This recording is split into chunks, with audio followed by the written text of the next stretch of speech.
Right. అంటే మీరు ఏం చెప్తున్నారంటే మహేష్ గారు రాజకీయాలు వేస్ట్ అని చెబుతున్నా. ఇప్పుడు అర్థమైంది కాదు సార్. అంటే ఇప్పుడు మీరు మాట్లాడేది ఎట్లా ఉందంటే, ఇప్పుడు వచ్చే సంవత్సరం కొత్త సంవత్సరం లోకేష్ గారిని సీఎం గా అనౌన్స్ చేస్తారు అన్న తర్వాత అనుకుంటున్నారు వాళ్ళు. ఎందుకంటే చంద్రబాబు నాయుడు 76 సంవత్సరాలు వచ్చాయండి. మనకు బయట తెలుస్తుంది కూడా ఏంటంటే ఏదో అల్జిమర్స్ వ్యాధి, మతి మరుపు ఇవి కూడా ఉన్నాయి, వయసు అయిపోయింది. అట్టాగు వయసు అయిన తర్వాత ఎవరైనా మీరైనా నేనే ఎవడైనా పరిస్థితి, అది అనారోగ్యాలు ఇవి ఉంటాయి. దానివల్ల సార్ వయసు అయిపోయిందంటే ఒకటి గుర్తొచ్చింది సార్. నేను నిజంగా చెప్తున్నా, అంటే పవన్ కళ్యాణ్ గారు అన్నారు పింఛన్ ఇచ్చి పాపం పక్కన కూర్చోబెడదామని అన్నారు. వయసు అన్నారా? ఒకసారి ఎన్నికల్లో అన్నారు కదా సార్. ఏం నాకు తెలియదు. ఒక ఎన్నికల్లో అన్నారు. ఆయనతో చెప్పాడు. ఇప్పుడు క్లిప్ ఒకసారి ప్లే చేయండి. పవన్ కళ్యాణ్ గారు ఇంతకు ముందు ఎలక్షన్ ముందు కూటమిలో లేనప్పుడు పవన్ కళ్యాణ్ గారు చంద్రబాబు నాయుడు గురించి ఏదైతే వ్యాఖ్యలు చేశారో ఆ క్లిప్ ఒకసారి ప్లే చేయండి. చంద్రబాబు గారు పెద్ద ఆయన అయిపోయారు. ఆయన నాకు తెలిసి చక్కటి గౌరవరీత్యా పెన్షన్ ఇచ్చి ఆయన రాజకీయాల నుంచి విరమణ చేయడం చాలా మంచి పని. నువ్వు పెద్ద అపరిచితుడు అమ్మ మొగుడులాగా ఉన్నావు కదరా రే. చెప్పండి సార్. పవన్ కళ్యాణ్ వాళ్ళప్పుడు ఇప్పుడు ఆయన్ని నువ్వు రిజైన్ చేసి నన్ను సీఎం చేసేవని అడగచ్చు కదా. ఈయన వల్లే కదా ఆయన గెలిచాడు. మరి నెక్స్ట్ ఈయన సీఎం అవ్వచ్చు కదా. అప్పుడు ఆయన రిజైన్ చేయొచ్చు. ఇప్పుడు అంటే యాక్చువల్గా నేను అనుకుంటున్నా కూడా అదే సార్. అంటే ఇప్పుడు మీరు లోకేష్ అంటున్నారు, కాదు నేను పవన్ కళ్యాణ్ గారికి పవర్ షేరింగ్ ఇస్తారనేది నేను ఎక్స్పెక్ట్ చేస్తాను. ఇప్పుడు ఇచ్చింది పవర్ షేరింగ్. ఒక మినిస్ట్రీ ఇచ్చి డిప్యూటీ చేయమని హోదా ఇచ్చారు అంతే. సీఎం స్థాయి నేను అడుగుతుంది సార్. నేను ఆ రేంజ్ లో ఊహించుకుంటున్నా. ఒక మాట ఏనండి, 88 సీట్లు అనేది సీఎం అవటానికి ఎవరికైనా అది మ్యాజిక్ ఫిగర్. ఈయనకుంది 21.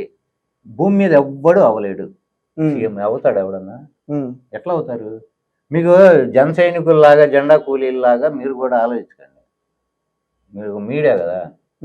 రాజ్యాంగబద్ధంగా 88 సీట్లు ఉండాలి. ఈయనకుంది 21. ఇంకా బీజేపీని కలుపుకున్నా మోడీ ఈయన క్లోజ్ కాబట్టి వాళ్ళకొంది 8, 12 తెచ్చుకున్నావు. ఒకవేళ ఎన్ని సీట్లు అవుతాయి? గట్టి తిప్పి కొడితే 40 కూడా అవ్వవు. ఇంకా 88 సీట్లు కావాలంటే 40 కూడా వీళ్ళిద్దరు కలిసినా ఉండదు. ఎట్లా సీఎం అవుతాడు? ఎట్లా అవుతాడు? వైసీపీని కలుపుకున్నాడు ఉన్న పథకం. 15 ఏళ్ల పాటు జనసేన పార్టీలో యువత ఎంత కష్టపడిందంటే నిజంగా. అవును, భుజాలు నొప్పులు పెట్టి పాపం జెండాలు మోసి మోసి మోసి అడ్డమైన జెండాలు. ఇండియాలో ఉన్న దాదాపు సిపిఎం బిఎస్పీ ఉత్తరప్రదేశ్ పార్టీ అది. బిఎస్పీ మాయావతి కాళ్ళకి చాలా మంది ఆ జెండా కూడా తెచ్చుకున్నాడు. చాలా మంది బయటకు వచ్చారు సార్. చాలా మంది యూత్ బయటకు వచ్చారు. ఎక్కడికి? ఆ పార్టీ నుంచి వీడు బయటకు వచ్చారు. జనసేన నుంచా? మరి ఎందుకు వచ్చారు? ఈయన అపర రాజకీయ అంటే ఈయన ఎలక్షన్ ముందు చెప్పిన మాటలు ఒకటి, ఎలక్షన్ అయిపోయిన తర్వాత చెప్పిన మాటలు ఒకటి. ఆ వెర్షన్ వాళ్ళకి నచ్చలేదు కాబట్టి వచ్చేసారు. వాళ్ళ అభిప్రాయం, వాళ్ళ సొంత అభిప్రాయం. అది సొంత అభిప్రాయం కాదు. అడ్మినిస్ట్రేషన్ వైజ్ చూసుకుంటే వేరు. పార్టీ పరంగా నీకు పదవి ఇస్తాను అని చెప్పి పక్కన ఆయనకి ఇచ్చాడు అనుకోండి, అది వేరు. కానీ ఇక్కడ అడ్మినిస్ట్రేషన్ వైజ్ చూసుకుంటే ఆయన ఇచ్చిన హామీలు ఏ ఒక్కటి లేవు. ప్రజలకు కష్టం వచ్చినా నుంచింది లేదు. విజయవాడలో వరదలు వస్తే అసలు వాళ్ళ పక్క కూడా చూడలే.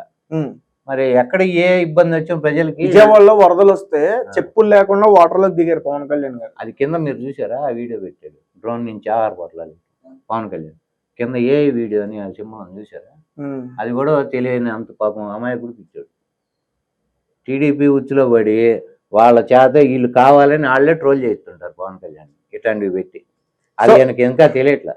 అదే సార్. అంటే నేను అడిగే క్వశ్చన్ ఏంటంటే, నేను మళ్ళీ అడుగుతున్నాను, టాపిక్ అంతా ఎక్కడో దగ్గర నుంచి పవన్ కళ్యాణ్ మీద చేయాల్సింది. పవన్ కళ్యాణ్ గారి పైన ఇంత ట్రోలింగ్ జరుగుతుంది, చాలా మంది విమర్శలు చేస్తా ఉన్నారు. అంటే ఒక విషయం అందరూ కూడా ఆంధ్రప్రదేశ్ ప్రజలు అర్థం చేసుకోవాలి. ఎందుకంటే నిజంగా మహేష్ గారు చెప్తున్నట్టు పవన్ కళ్యాణ్ గారికి ఉన్న సీట్లు 21. చంద్రబాబు నాయుడు గారికి ఉన్నాయి 134.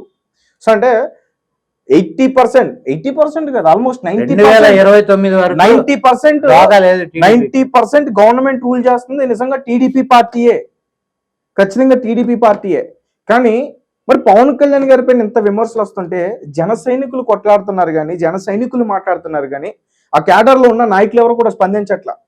కేవలం జన సైనికులే వాళ్ళే కొట్లాడుతున్నారు కానీ, సోషల్ మీడియా వేదిక కానీ లేకపోతే ఏ వేదిక కానీ వాళ్ళే కొట్లాడుతున్నారు కానీ టీడీపీ నుంచి ఎవరు కూడా మాట్లాడే ప్రయత్నం చేయట్లే. రీసెంట్ గా జరిగిన పిఠాపురం ఇన్సిడెంట్ లో కూడా కనీసం పవన్ కళ్యాణ్ గారు ఆయనే స్పందించారు తప్ప ఇంకెవరు కూడా దానిపైన స్పందించడం అంటే జస్ట్ ఏదో చిన్నపిల్లలు గొడవ జరుగుతుంది దాన్ని ఏదో రాజకీయం చేస్తా ఉంటారు మాట్లాడారు కదా. ఎక్కడ మాట్లాడాడు నార్మల్ గా పిఠాపురం సార్ ఇప్పుడు వెళ్ళాడా? ఆయన ఏం చేయగలుగుతారు సార్? ఇప్పుడు మీరే చెప్తున్నారు కదా 134 సీట్లు వాళ్ళకున్నాయని, వాళ్ళని కాదని పవన్ కళ్యాణ్ గారు ఏం చేయగలుగుతారు? ఆయన కాన్స్టిట్యున్సీ కదా ఆయన కాన్స్టిట్యున్సీయే, అక్కడ మతానికి పక్కన వాళ్ళ సంబంధించిన కులానికి constituency సంబంధించిన గొడవలు కావద్దని పవన్ కళ్యాణ్ గారు సైలెంట్ గా ఉన్నారు. పక్కన వాళ్ళ కాన్స్టిట్యున్సీ అయితే నీకు సంబంధం లేదు, నీ కాన్స్టిట్యున్సీ కదా. సో నీకేం సంబంధం? ఈ తప్పు ఖచ్చితంగా టీడీపీ పార్టీది అంటారా? పిఠాపురంలో జరిగింది పవన్ కళ్యాణ్ అంట. మీరే కదా ఇప్పుడు 134 సీట్లు ఉన్నాయి, పవన్ కళ్యాణ్ గారికి 21 సీట్లు ఉన్నాయి అన్నారు. మరి డెసిషన్ మీకు నాలుగే ఒక ఉంటుంది కదా. పార్టీ అధినేత ఆయన సొంత కాన్స్టిట్యున్సీలో ఒక ఇష్యూ జరిగితే ఈయన ఒక మాట మాట్లాడలేనోడు ఏంది? ఆయన ఏం ఎమ్మెల్యే, ఏం మినిస్టర్, ఏం డిప్యూటీ